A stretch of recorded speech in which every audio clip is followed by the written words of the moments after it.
कर्नाटक के रायचूर जिले में कोरोना केसेस में तेजी से इजाफा हो रहा है। जिले में आज 172 केसेस रिकॉर्ड किए गए हैं। वाज़ेह रहे कि रायचूर जिले में 12 जनवरी को 99 और 13 जनवरी को 122 मुस्बत मामले दर्ज किए गए थे।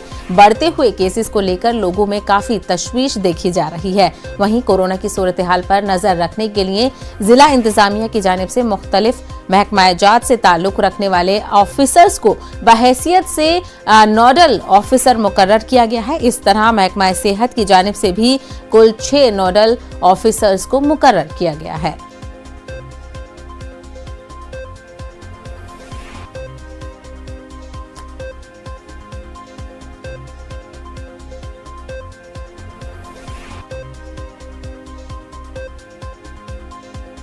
कोरोना वबा के दौरान बाहमी इमदाद और इन्हिसार का जज्बा मुस्तहकम हुआ है। मुल्क इस वबा से मुत्तहिद होकर मुकाबला कर रहा है। टीकाकारी के ऐलान के बाद हम बेहतर ताउन करें जिससे हम कोरोना को मात देने की जानिब कदम बढ़ा सकें।